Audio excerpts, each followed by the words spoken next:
Hi, I'm Mike Jennings, and this is the Military Minute. Last time we got together, we were talking about money and managing your finances whenever it is that you find yourself doged. So up to this point, we have talked about setting a vision based upon your value system of where it is that you want your life to be going and how you want to live.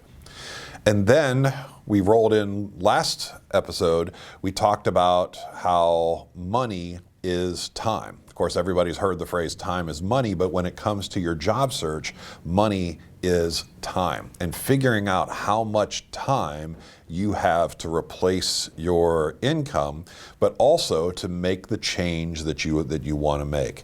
So now that you have figured out how much time you have, you've got a sense of where it is that you're going, and you feel like your value systems are lined up to what your search is, then the next part is ultimately figuring out what it is that you want to do, the kind of work you want to do. And that always starts with where you've been.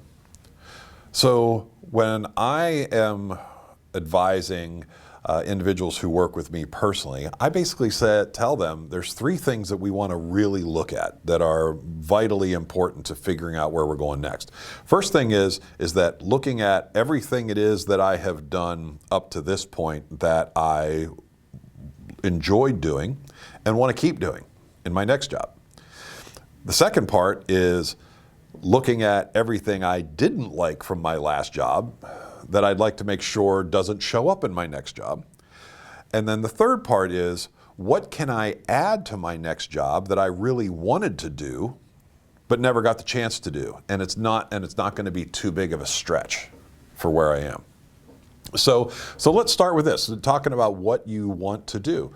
Think about really most of what you've done in the last 5 years. We live in a what have you done for me lately kind of world.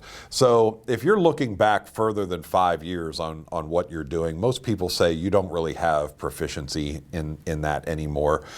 So if you want to go back to something you were doing more than 5 years ago, you need to be looking at this from the point of view of an ad, because it's not really in your proficiency currently.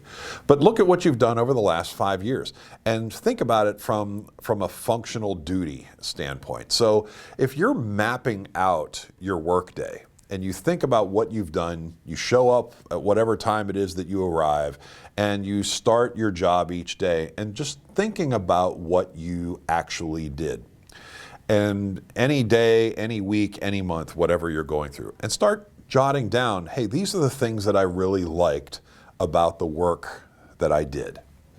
Maybe you liked designing a particular thing. Maybe you liked working on a particular thing. Or, for example, just the other day here, we had been dealing with a military technician who worked on aircraft, but by the time he got off of active duty, the favorite thing that he had was he had been spending a lot of time working on Microsoft products. He liked creating documents and spreadsheets, and actually was working with the military in hospitality while he was waiting discharge, and said, you know what, I really like doing those kinds of things.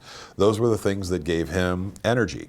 Whatever it is, write those things down. These are the things that you have enjoyed doing and that you'd like to continue doing in your next job. Then flip to all of the things that you had in your job that you didn't like doing, the things that you had to embrace the suck to do, or the things that were at least mildly annoying that you'd like to get rid of out of your job. You know, if we're talking about active duty people coming out, a lot of it is, hey, I want to spend less time doing heads and beds and more time doing the job that they trained me to do. Okay, that's fine. That should be on your list. Sometimes we hear in the commercial space, gosh, I wish I could have a lot fewer meetings than what I had before. I'd love to have something where I'm not sitting in meetings all day.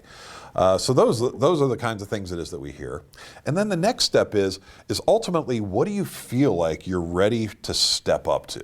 That you've been developing these proficiencies in the things that you like and that you're good at, but how are you taking that next step up? And what would that be in your career, those things that you want to get a shot at?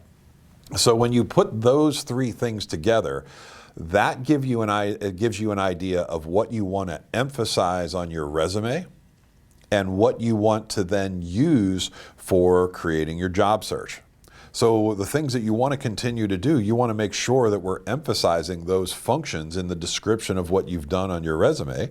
And the things that you want to add are things that you want to be able to put in your objective statements or in your cover letter. And then using those words and phrases ultimately to reach out and to be looking at the jobs and the kinds of companies who do those things in the areas that you want to work in. So that's really the most important thing next. You're going to spend, again, half of your waking hours getting ready for your job or doing your job or being around your job every day. Let's start thinking about now what it is that really gives you energy that you want to do and helps you feel like that this change is going to put you in a position to take that next step up. Scott, do you feel like there's anything else that we need to look at on this topic, or do we have any feedback from viewers?